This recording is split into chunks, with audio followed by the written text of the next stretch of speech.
Why do you want to start a real estate business in China? Why do you want to start any business in China? What kind of connections, or do you need a lot of connections before you come to China to do business? What does that first step look like, and how do you actually take that first step? What does success look like to do business in China? And do you know all your options that are available to you in China? Nothing is easy in China, but everything is possible.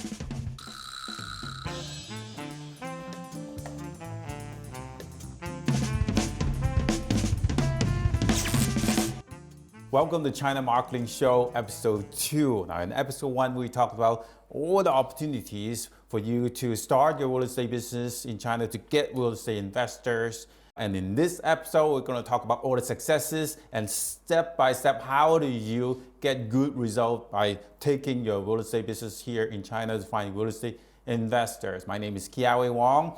I'm the head of GMV. GMV is a video marketing studios in Shanghai, and we're part of GMA. GMA is the top digital marketing agencies in Shanghai. With me here is Hamza. Hello, my name is Hamza, and I've been working in GMA for more than 5 years now. I am digital marketing director, and I've been helping foreign businesses to take things to the next level in China, or helping them into their first market entry. So I'm going to put 6 questions here. That's a question that we're going to explore in this episode to find out how do you go step by step to take your real estate business here to get great results. I'm going to go straight to the point. Question number 1, why do you want to take your business here in China anyways? Why not? China has 4.5 million high net worth individual. That is second to the US. What is high net worth individual? These are people with investable assets or capital that is exceeding 1 million USD or 1 billion or 1 trillion, no matter how. I can't even fathom what 1 billion means. And I'm not sure the zeros. Zero would fit on screen. I'm going to put all the zeros here so that the viewers can count how many zeros there is. Great. So the second main reason is that China produces 2 new billionaires every week. I'm not sure you can imagine that, but 2 new billionaires every week is a lot of potential buyers. Well, but then, I know that China wants to increase its domestic consumption, right? So that means all the billionaires, they're going to spend money at home, in China, within China. Well, believe it or not, but China has the biggest wealth immigration in the world. We speak about more than 56% of overseas investment from the Chinese investors. So they are going to also spend money outside as much as they spend money inside. Well, they will spend more outside than they spend inside. Like if I want to come to China, do we need to have that connection, that 关系 before I start doing business in China? This is a very important point that you highlighted over there. All the guanxi in the world will not help you if you don't have a solid and healthy digital reputation. Digital reputation. I've heard of digital currency. I've never heard of digital reputation. Tell me more. We speak about the biggest and most competitive market in the world. The Chinese investors are the most aware investors in the world indeed. They have been through all sorts of different scams, fake services, fake companies.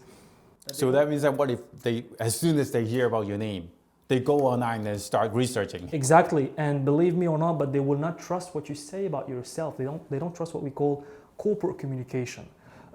They will develop, and in fact they have developed, a very big network of unofficial channels. We speak about forums, blogs, question and answer websites, where investors or potential investors will ask questions or share experience with that they had with foreign real estate developers, agents, and brokers. And if you wait for a natural reputation to build up in the biggest consumer market of the world, 5 to 10 years, more than that sometimes. So we'll speak about the e-reputation thing in a very dedicated episode, and I think that should be enough, like a 20 or 30 minutes episode that speaks only about e-reputation in China why it's important, and how to do it. Yeah, we'll definitely go deep into it. And when that episode is ready, I'm going to put it here.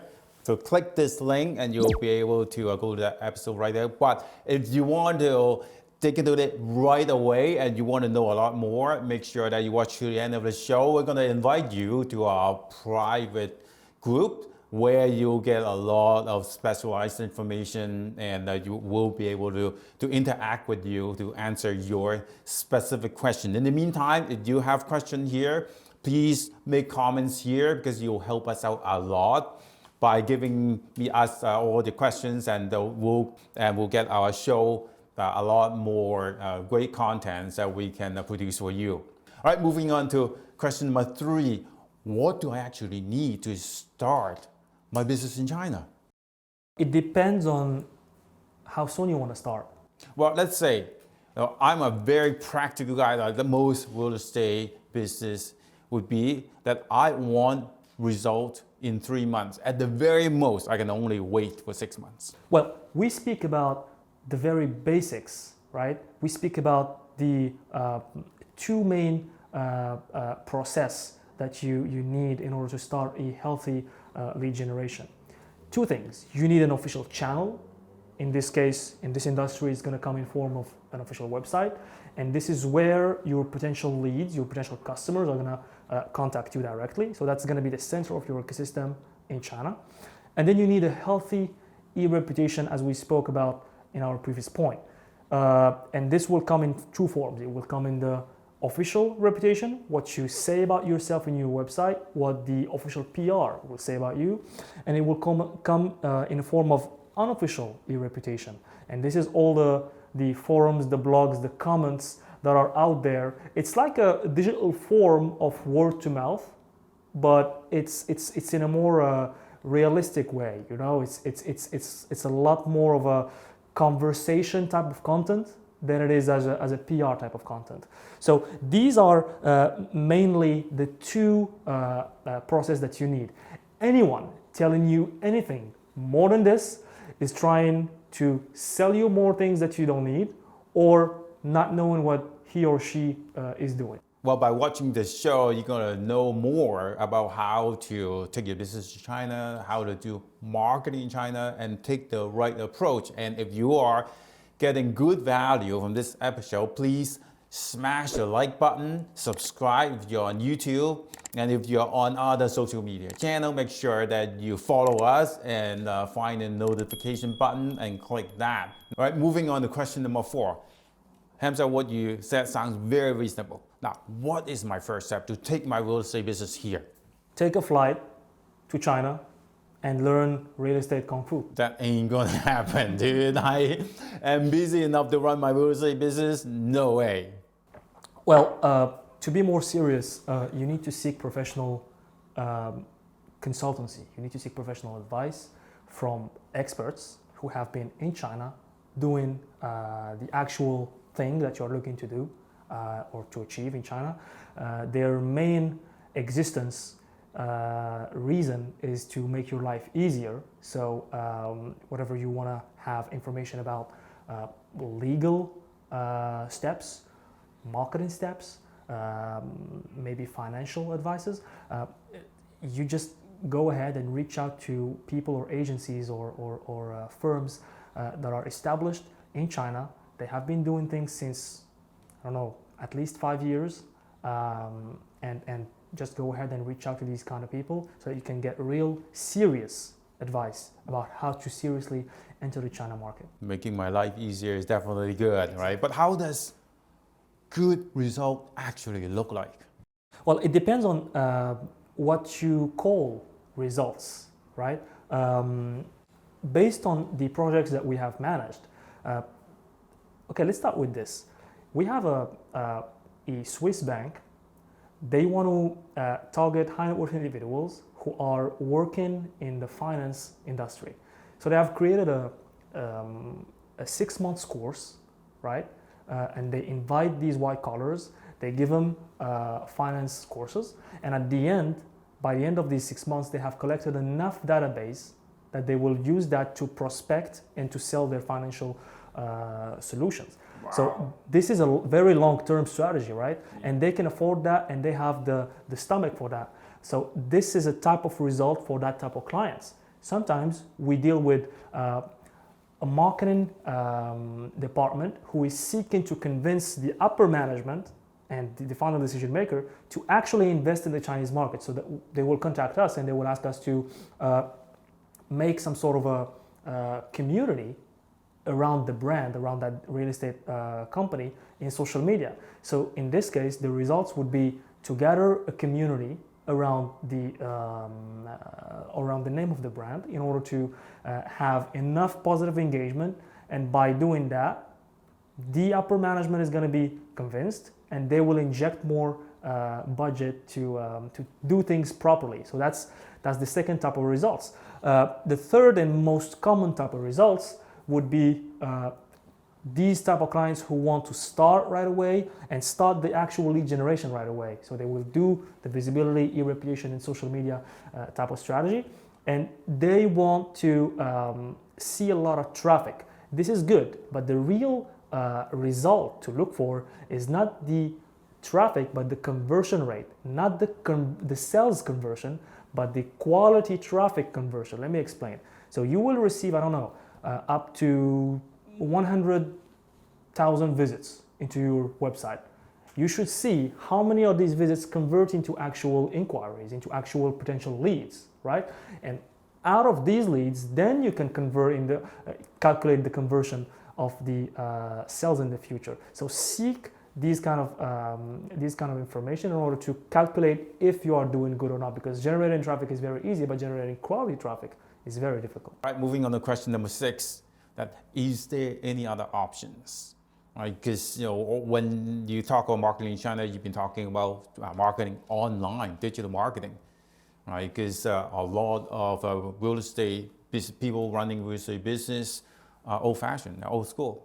Right? Old school is good. Yeah, right? it's not a bad thing. However, if some of the viewers, they might be a marketing manager and they go to talk to the boss does not even have a Facebook account. So how do I actually tell them that, hey, you don't need to go to China, but you need to start all online? Like, is there any alternative? Let's say, can we just go to a trade show, being on the ground, talk to actual people and develop relationship from there? Well, if you're a real estate developer or broker or agent, and you will choose as a first step going to a trade fair, I will qualify this with one word: cute. It is really cute because you want to go there, nobody knows you, you're going to collect a lot of business cards, hundreds of business cards. You're going to go back home to your country, and then you're going to try to shoot back these business cards, these prospects, by an emailing campaign. And guess what? Emailing campaigns does not work in China. In fact, email marketing is dead in China. There's a lot of regulations by the Chinese government to control that. So don't count on that, right? The first thing they will do is, after meeting you, they will go back, they will check if you exist in Baidu or not. If you're there, you exist. If you're not there, you don't exist. They will throw the business card. They might keep the business card if they really like you personally, but no business is going to be done after that. Oh. So yeah, so just make sure you have a real online presence. Yeah, which is not Google, which is their own internet. Exactly. No matter how beautiful your digital ecosystem might be outside of China, inside China you have to work on a new digital ecosystem because they have their own channels, they have their own digital behavior as well. So you have to take that under consideration. So what if we hire or what if we work with a local broker or local agencies? We leverage their online presence in China, right? They've got their websites built already in Chinese, they got their own reputations. What if we work with them? When we speak about agents and brokers who are on the ground, we speak about individuals who are seeking to sell, not to develop the brand's image. So if anything happens, if there is any bad comments on the internet, they will not go ahead and answer to that comment with a positive comment. They will not go ahead and try to delete or hide that bad comment. So they will not take under consideration whether you have a good experience, good reputation or not.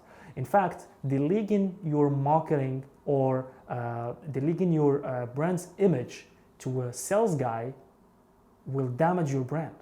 So just make sure you have something done, make sure you control your brand ecosystem before you use these agents and brokers as an additional sales channel, right? So this is basically my take on it. Oh, so working with local agencies or working with local brokers may not be the best options. Well, what if I do everything myself? What if I actually hire local marketers who can speak the language and to run the marketing for me, to build my own brand? I totally get it. So they do speak the language, but just make sure they have seen the outside world, because they might be locals, right? They might have this Chinese business type of experience, but do they have an international experience? Everybody claims to have international experience, right? A lot of Chinese people that I know personally have in fact real and great international experience.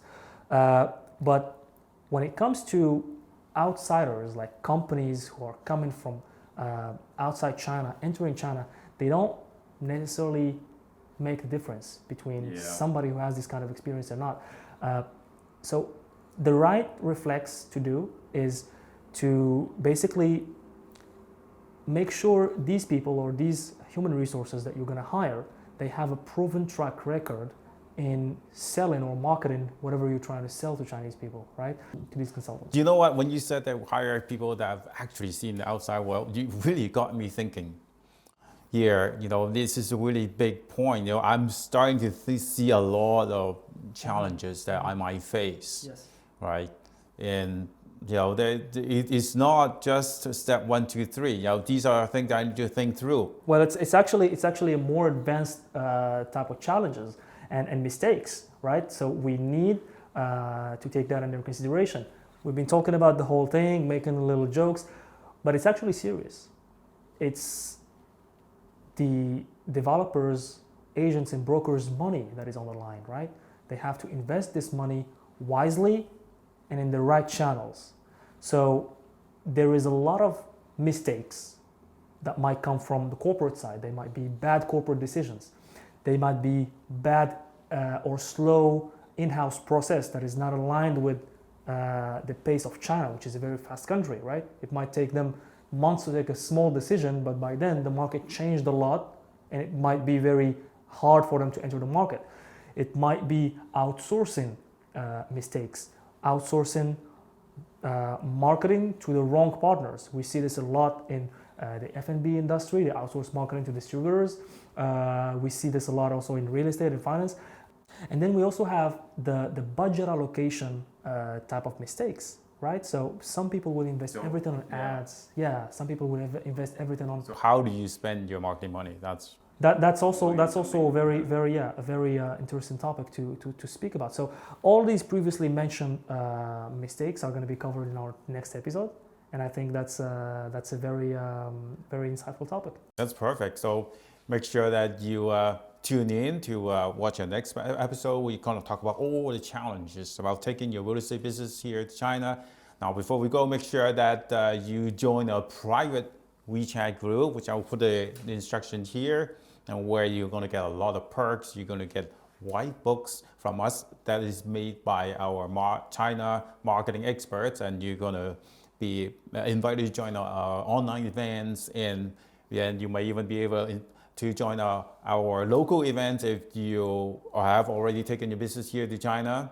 And lots of perks are waiting for you in a private group. And also, we want to make sure that our quality is high, the members' quality is high, so that when you join the group, we're going to ask you a couple of questions. If all the answers are in previous episode or this episode, all right, if you haven't done that yet, make sure that you go back to your previous episode or watch this episode again to learn more about how to take your business here to China.